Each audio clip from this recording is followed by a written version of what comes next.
मन की अशांति का क्या कारण है? क्या हमारा मन किसी और की वजह से अशांत है? क्या हमारा मन कुछ प्राप्त न होने की वजह से अशांत है? किस बात की वजह से हमारा मन अशांत है? किस बात की वजह से हमारा मन दुखी रहता है? एक बात याद रखें, जब तक हमें यह लगता है, जब तक हमने यह मान रखा है कि हमारा मन किसी और की वजह से अशांत है, किसी और की वजह से दुखी है, तो हम सारा जीवन कोशिश कर लें मन को शांत करने की, मन कभी शांत नहीं होगा। क्योंकि एक व्यक्ति हमारे अनुकूल हो भी जाए, पर पूरी दुनिया हमारे मन के अनुकूल नहीं हो सकती। कोई न कोई ऐसा मिल ही जाएगा जो हमारे मन को अशांत कर देगा। अशांति हमारे व्यक्तित्व से आती है। जो हमारे भीतर होता है वही हमारे जीवन में आता है। एक गांव के बाहर एक महात्मा कुटिया बना के रहते थे। वहां से एक व्यक्ति गुजरा। उसने उस महात्मा से पूछा कि हे महात्मा, ये गांव कैसा है? मैं सोच रहा हूं जिस गांव में मैं रहता हूं उसको छोड़ के इस गांव में बस जाऊं। यहाँ के लोग कैसे हैं? यहाँ के लोगों का व्यवहार कैसा है? महात्मा ने कहा, मैं तुम्हारी बात का उत्तर बाद में दूंगा, पर पहले तुम बताओ, तुम जिस गांव से आ रहे हो उस गांव के लोग कैसे हैं? वो बोला कि वहां के लोग बिल्कुल भी अच्छे नहीं हैं। उन लोगों ने मुझे इतना कष्ट, इतनी पीड़ा दी है, उनकी वजह से तो मैं वो गांव छोड़ के यहाँ आया हूं। यहाँ के लोग कैसे हैं? तो महात्मा बोले, फिर तुम यहाँ बिल्कुल भी मत रहना, क्योंकि यहाँ के लोग तो बहुत बुरे हैं। तुम्हारे गांव के लोग तो कुछ भी नहीं। यहाँ के लोग तो बहुत कठोर हैं। वह व्यक्ति आगे चला गया। थोड़ी देर के बाद एक और व्यक्ति आया। उसने भी महात्मा से वही प्रश्न किया कि हे महात्मा, इस गांव के लोग कैसे हैं, कैसा व्यवहार करते हैं? तो महात्मा ने उससे भी वही प्रश्न किया कि पहले आप बताओ, आप जहां से आते हो वहां के लोग कैसे हैं? वो बोला कि वहां के लोग बहुत अच्छे थे, हर बात में मेरा साथ देते थे, हर दुख सुख में, हर बात में ख्याल रखते थे। बहुत तकलीफ हो रही है उनको छोड़ने में मुझे, पर मेरी मजबूरी है, किन हालातों की वजह से मुझे वो गांव छोड़ना पड़ रहा है और अपने रहने के लिए दूसरा गांव ढूंढता हूं। तो महात्मा बोले कि यहाँ के लोग आपके गांव के लोगों से भी बहुत ज्यादा अच्छे हैं। आपके गांव के लोग तो कुछ भी नहीं। फिर उन महात्मा से उनके शिष्य ने प्रश्न किया कि आपने दो अलग अलग लोगों को अलग अलग उत्तर दिए एक ही गांव के बारे में, ऐसा क्यों?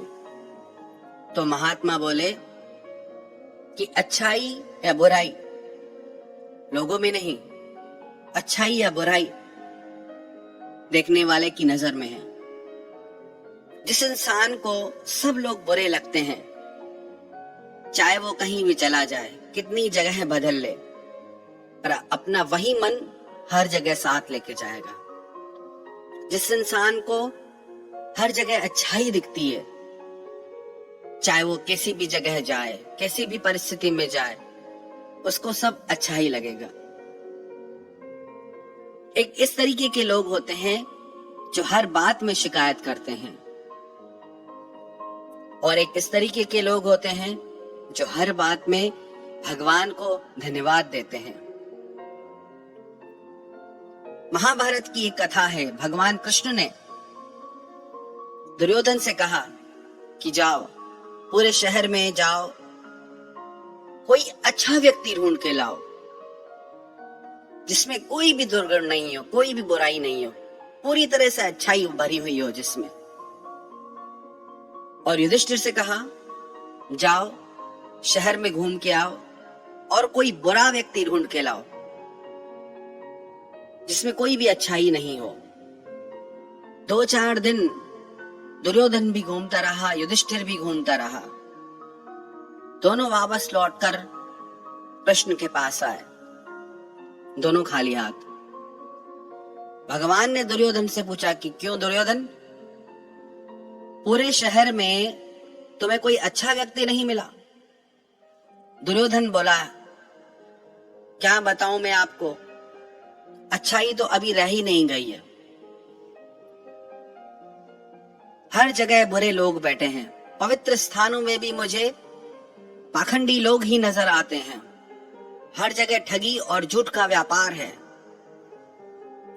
कोई अच्छा इंसान पूरे शहर में नहीं।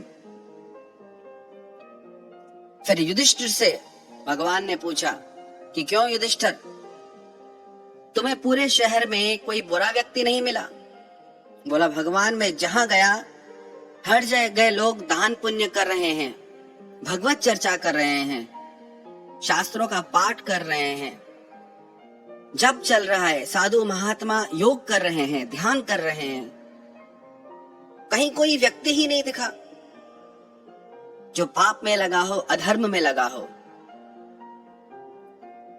तो भगवान कृष्ण ने दोनों को शिक्षा दी कि अच्छाई या बुराई शहर में नहीं, तुम लोगों की नजर में है।